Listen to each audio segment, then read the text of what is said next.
Hello बच्चा party, कैसे हैं आप सभी लोग। देखो, क्लास 10th का जो चैप्टर नंबर 4 चल रहा था कोऑर्डिनेट इक्वेशन का, इसकी आखिरी एक्सरसाइज बची है, तो इसके बाद पूरा चैप्टर का समाप्त हो जाएगा। तो बेफिक्र रहो, शुरू करते हैं क्लास 10th का चैप्टर नंबर 4 कोऑर्डिनेट इक्वेशन, जिसकी एक्सरसाइज है 4.3। ठीक है, शुरू करते हैं हम। देखो, पहला क्वेश्चन क्या कह रहा है, find the nature of the root of the following coordinate equation if the real root exist, find them. देखो, तीन चीजें हमने पढ़ी थी, बहुत ध्यान से समझना। हमने तीन चीजें क्या पढ़ी थी, डिस्क्रिमिनेंट फॉर्मूला याद हो तो मैं एक बार फिर से रिकॉल करा देता हूं। होता क्या है, बात समझो। अगर हम डिस्क्रिमिनेंट फॉर्मूले की बात करें, लिख लेना अच्छे से। डिस्क्रिमिनेंट फॉर्मूला क्या होता है, इसमें तीन चीजें होती थी, याद हो तो। अगर मैं d बराबर 20 b² - 4ac निकालता हूं, अगर d जीरो से बड़ा हो जाए, जीरो से बड़ा हो जाए तो टू डिस्टिंक्ट, अगर हम टू डिस्टिंक्ट रियल रूट्स की बात कर रहे हैं, रियल रूट्स निकलेंगे, मतलब दो सॉल्यूशंस निकलेंगे। और अगर अगर हम जीरो के बराबर डाल दें, और अगर जीरो के बराबर डाल दें तो दो बराबर इक्वल रूट्स लिख लेंगे, दो इक्वल रूट्स निकलेंगे अगर डी की वैल्यू जीरो के बराबर हो गई। ठीक है, और अगर डी आपका लेस देन हो जाए तो नो सॉल्यूशंस निकलता है। इतना याद रखना बस। तीन चीजें थी, पहले हम निकालते थे डी बराबर b² - 4ac। ये जो होता है नेचर ऑफ रूट्स में काम आता है।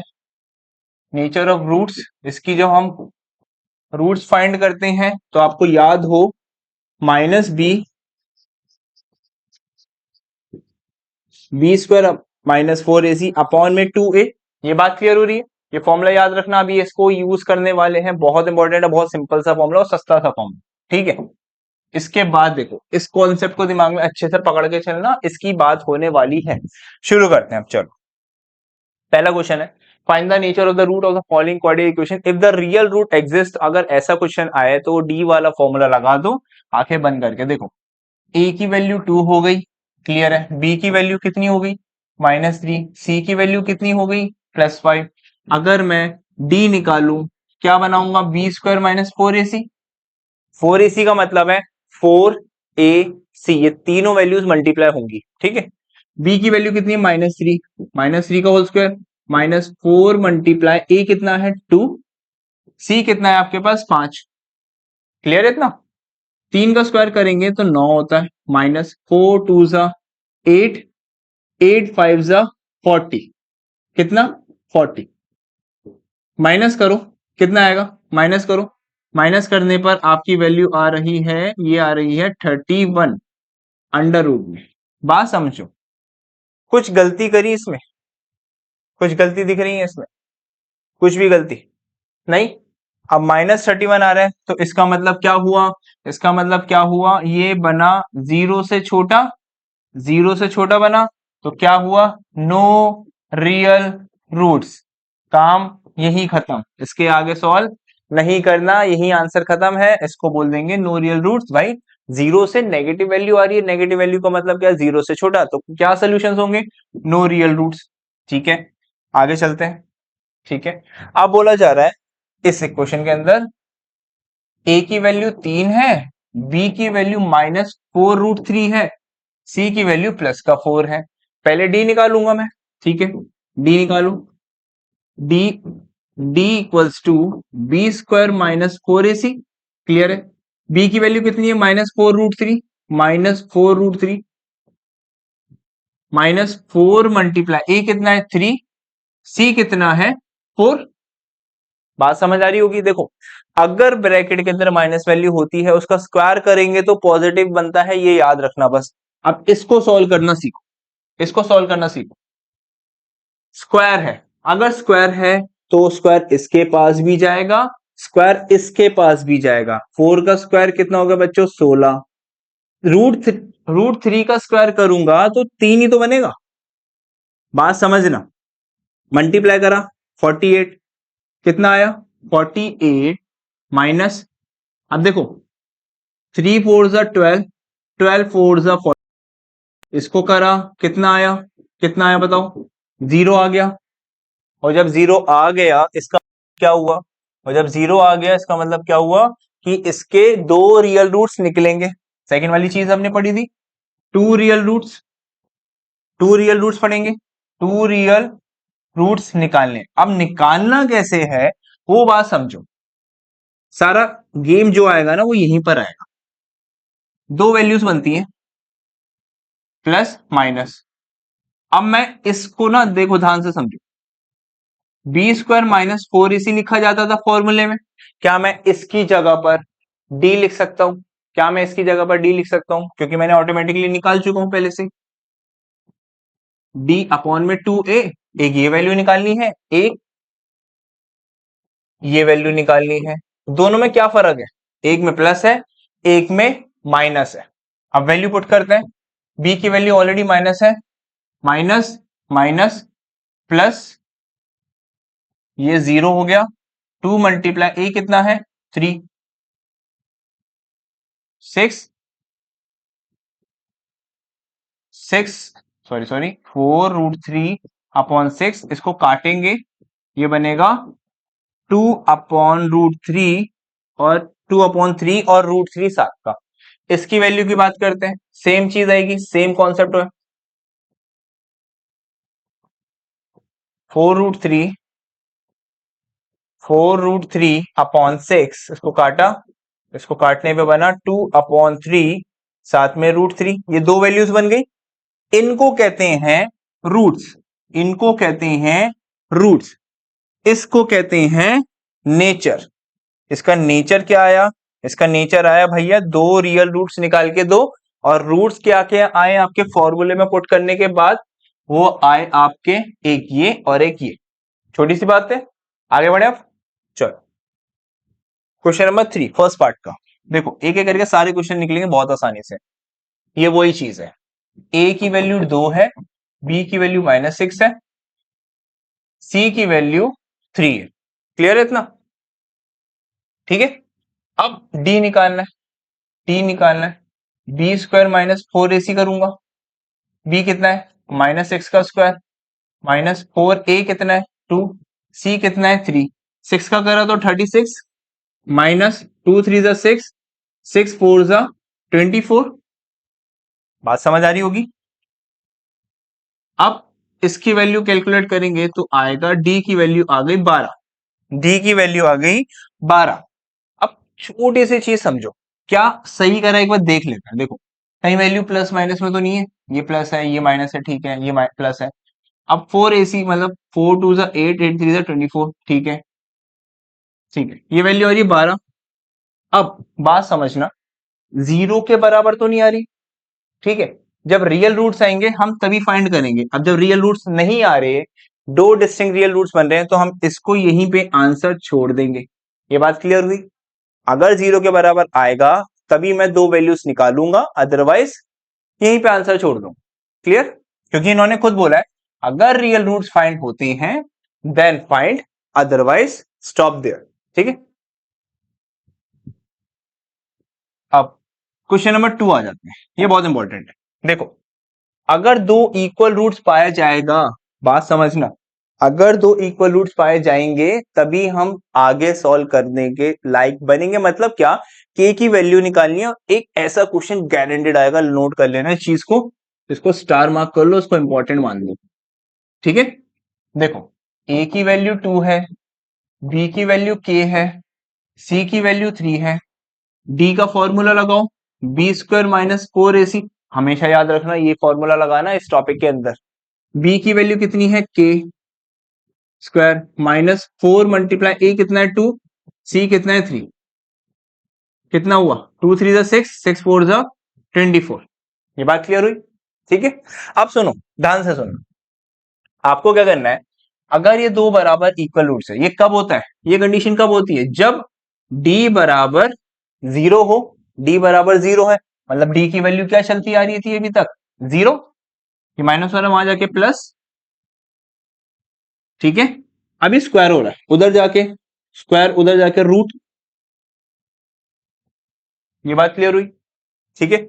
अब रूट को स्प्लिट करते हैं, चलो यहां पर देख, ध्यान से देखो, √24 को स्प्लिट करके अगर मैं लिखूं तो मैं √4 मल्टीप्लाई √6 लिख सकता हूं, यस और नो? √4 6 लिख सकता हूं, ठीक है। अब इसको, ये क्या होता है, ये क्या होता है, बचपन में पढ़ा था 2, ये आ गया 6। ये बात समझ आ रही है? थोड़ा सा ध्यान दो इस पे। इसका मतलब क्या हुआ, एक चीज और ध्यान देना, जब रूट होता है तो वो प्लस माइनस दोनों वैल्यू शो करता है। ये प्लस की वैल्यू आ गई, एक आएगी माइनस की वैल्यू। ये हो गए दोनों आपके आंसर के की वैल्यू के। क्लियर है? चलो, अब आता है क्वेश्चन नंबर 2 का सेकंड पार्ट, जो कह रहा है के एक्स ब्रैकेट विद x-2। यहाँ पे कोई साइन नहीं है और ऐसा है भी नहीं, ये वैल्यू अंदर मल्टीप्लाई होंगी, ये दोनों इससे मल्टीप्लाई होगा तो ये बनेगा kx² माइनस 2kx, ठीक है, प्लस का 6। ये बात तो बेसिक सी चीज है। अब देखो, समझना अच्छे से, आपको ये चीज बोल दी गई है कि kx² माइनस 2kx प्लस 6 है, तो a की वैल्यू क्या हो गई k, b की वैल्यू क्या हो गई -2, सी की सॉरी -2k, ठीक है, सी की वैल्यू क्या हो गई 6। अब डी निकालते हैं, डी बराबर 0, b² माइनस 4ac बराबर 0। बी की वैल्यू कितनी है, -2k का whole square minus 4 multiply a मतलब k, c मतलब 6, ये बन गया 4k² minus 24k equals to k।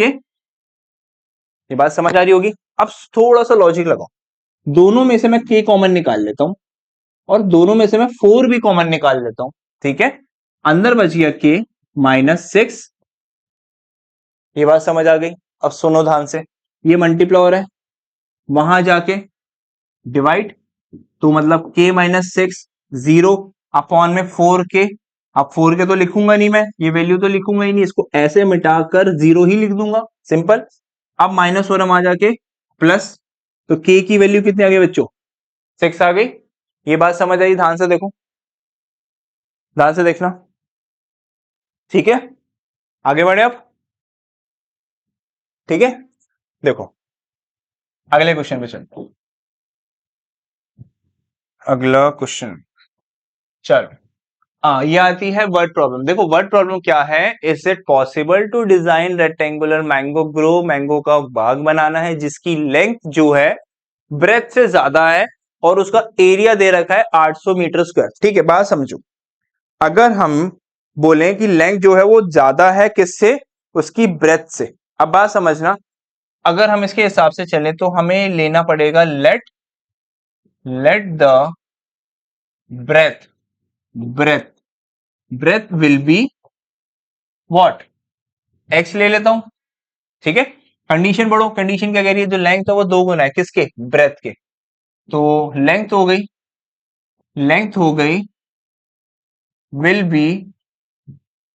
Be what, 2x। Clear है इतना, ठीक है। अब एरिया क्या कहता है, एरिया क्या कहता है, एरिया ऑफ रेक्टेंगुलर ग्रो कितना दे रखा है, 800। क्या होता है, लेंथ इंटू ब्रेथ, क्या हुआ, x x मल्टीप्लाई 2x बराबर 800। अगर मैं इसको सॉल्व करूं तो मुझे वैल्यू मिलेगी कुछ 800/2 काटा 400। अब ये स्क्वायर हो रहा, उधर जाके रूट हुआ तो बना अंडर रूट विथ 400। तो x की वैल्यू प्लस माइनस दोनों में आएगी, एक आएगी 20, एक आएगी -20। ये बात क्लियर हो रही है? ये बात क्लियर हो रही होगी, ठीक है। आपको x की वैल्यू हो गई प्लस का 20, एक आगे वैल्यू माइनस का 20। ये क्लियर हो गया, ठीक है। अगर मैं इसका d² वाले चीज से निकालू, बात समझना, डिस्क्रिमिनेंट निकालू, b² -4ac करूंगा। अब इसमें खुद थोड़ा सा दिमाग लगाइएगा, इक्वेशन जो बनी है वो कुछ ये बनी है, इसमें a की वैल्यू दे रखी है, c की वैल्यू दे रखी है, b की वैल्यू नहीं दी, बस इतनी बात समझो। b की वैल्यू कितनी है, 0, -4 मल्टीप्लाई 2 मल्टीप्लाई c कितना है, माइनस का 800। क्लियर, माइनस माइनस हो गया प्लस, 4 2 जा 8, 8 8 जा 600, 6400। ये आ गया आपका डिस्क्रिमिनेंट। अब देखो इसकी वैल्यूज क्या बन रही है, हमारा आंसर यहीं पे खत्म है। देखो हमें आगे ज्यादा जाने की जरूरत नहीं है, हम माइनस नहीं लेंगे, हम प्लस को कंसिडर करके चलेंगे। अगर हमने वैल्यू लिख दी कितनी, लेंथ हो गई 20, ब्रेथ उसकी डबल, सॉरी ब्रेथ जो है वो डबल है, सॉरी एक्स है, एक्स मतलब है हमारी जो वैल्यू आई है एक्स की वो आई है 20, लेंथ जो है वो 2x है, तो इसका मतलब 2 मल्टीप्लाई 20 कितना हुआ 40, लेंथ आ गई आपकी 40, ब्रेथ आ गई आपकी 20। ये बात क्लियर हुई? आगे चले आप क्वेश्चन पे। चलो हम आते हैं अगले क्वेश्चन पर। क्वेश्चन अगला कह रहा है the sum of the ages of दो friend is 20 years, 4 years ago the product of the age will be change हो जाती है उसकी बाद में 20 साल बाद। ठीक है ठीक है ठीक है ठीक है।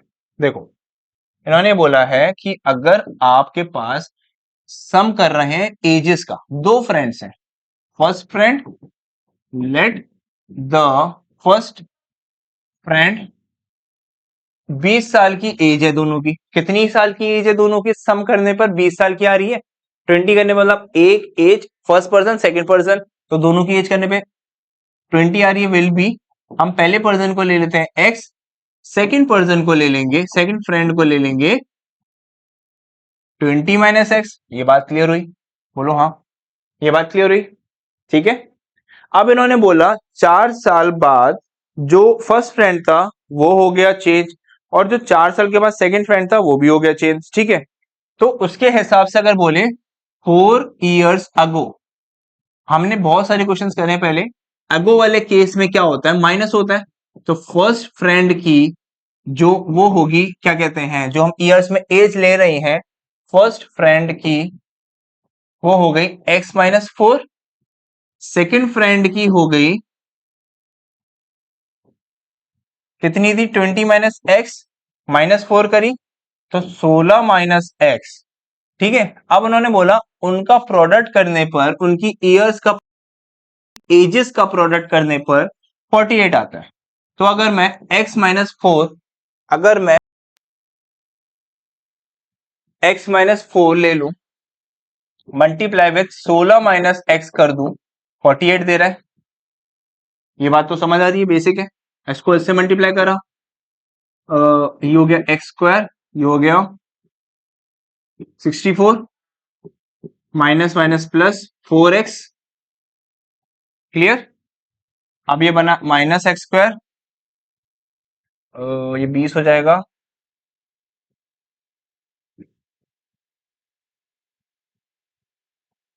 -48, माइनस माइनस होता है प्लस, अगर हम सिंपली प्लस करें तो ये हो जाएगा 112, और अगर देखो माइनस कॉमन निकाल लो, माइनस कॉमन निकाला तो बना ये कुछ इस तरीके से।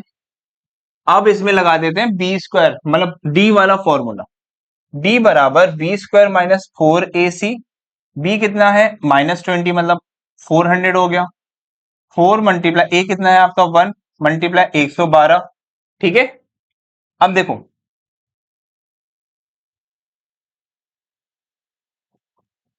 मल्टीप्लाई करेंगे, 4 2 8, 4 1 4, 4 1 4, 448।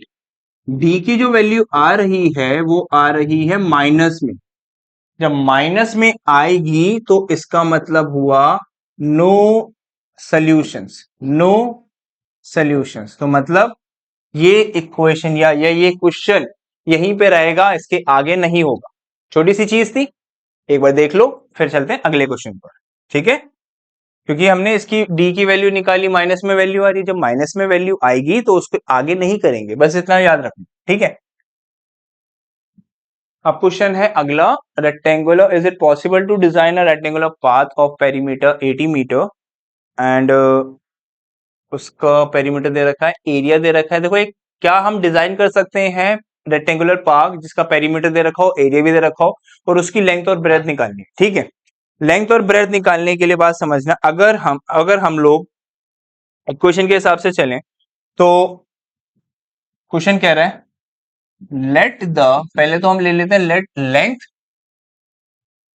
ऑफ रेक्टेंगुलर बॉक्स या रेक्टेंगुलर पार्क की बात कर रहे हैं हम ना, रेक्टेंगुलर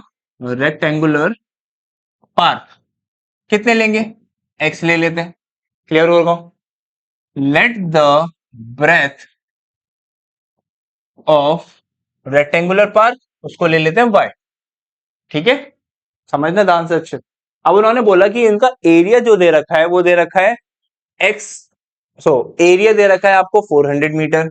अगर मैं लिखूं एरिया ऑफ, अगर यहां से लिखते हैं चलो, एरिया ऑफ रेक्टेंगुलर पार्क आपको कितना दे रखा है 400 मीटर स्क्वायर, तो मतलब एक्स मल्टीप्लाई वाई, यही चीज होगी, यही चीज होगी। दूसरी चीज उन्होंने बोली है पेरीमीटर, मतलब पहले पेरीमीटर बोला था उसको हम पेरीमीटर को पहले ले लेंगे, चलो कोई बात नहीं। Perimeter of rectangular park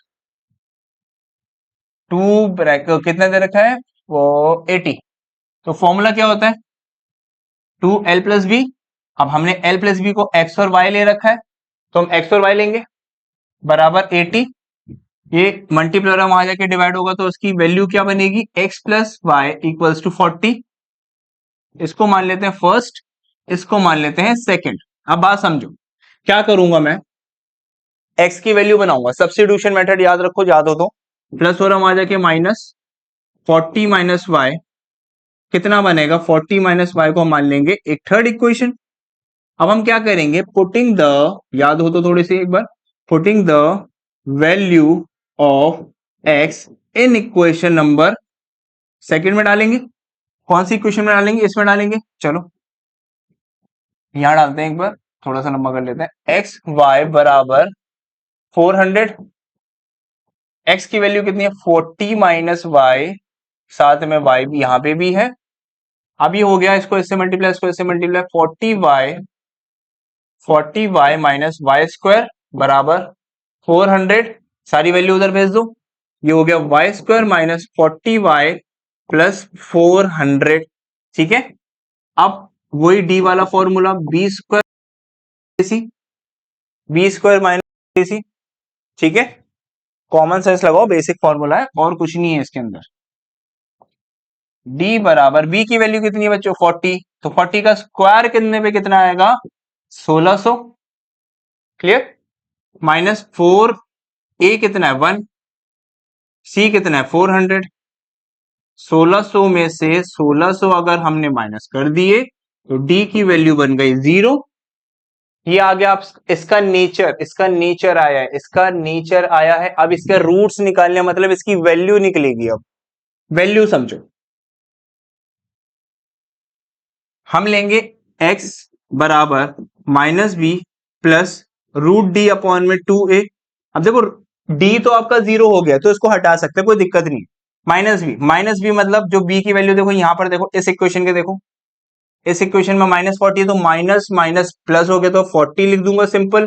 2 multiply ए का मतलब है 2 1 2, काटा कितनी वैल्यू आई 20। ये बात क्लियर हुई, ये बात क्लियर हुई, ठीक है। अब सिंपली दूसरी वैल्यू भी निकालेंगे माइनस करके, बस ये लिखने का तरीका और कुछ नहीं, सेम वैल्यू आएगी, देखो सेम वैल्यू आ रही है, कितनी आ गई 20। अब जो 20 आई है, ये जो 20 आई है, बात समझना, हम क्या करेंगे इसके अंदर, इस वैल्यू को 20 कैसे करेंगे, लिखेंगे कैसे, प्रॉपर तरीके से बताइए, थोड़ा सा सोचो।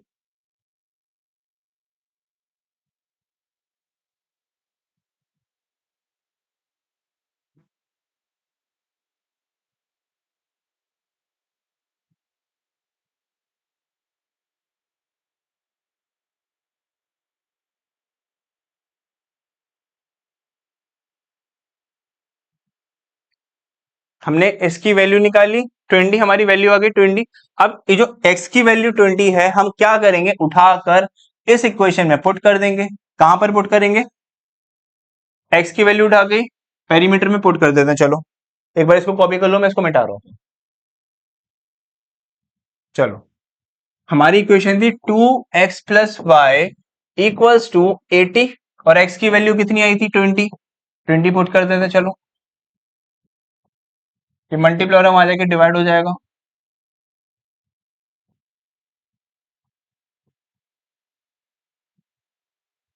फोर्टी, तो y की वैल्यू कितनी आ गई, 40 माइनस 20 करा, y की वैल्यू भी कितनी आ गई 20, और x की वैल्यू भी कितनी आ गई 20। इसका मतलब क्या हुआ, लेंथ भी आ गई 20, ब्रेथ भी आ गई 20।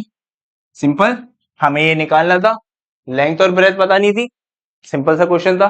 क्लियर हो गया, ठीक है। तो देखो यार, इस पूरी वीडियो के अंदर अब ये 4.3 खत्म होती है, तो इसका मतलब हमारा चैप्टर नंबर 4 भी खत्म हो गया, क्लास 10th का क्वाड्रेटिक इक्वेशन खत्म हो चुका है, ठीक है। अब जम के प्रैक्टिस कर लो, देखो हाफ ईयरली स्टार्ट हो चुके हैं, मैं कुछ इंपॉर्टेंट क्वेश्चंस की एक सीरीज लाऊंगा, उसको अच्छे से देखना, बहुत इंपॉर्टेंट है, उसमें सारा कुछ डिस्कस करेंगे हम लोग, ठीक है ना। तो इस वीडियो में इतना ही गाइस, मिलते हैं नेक्स्ट वीडियो में, टिल देन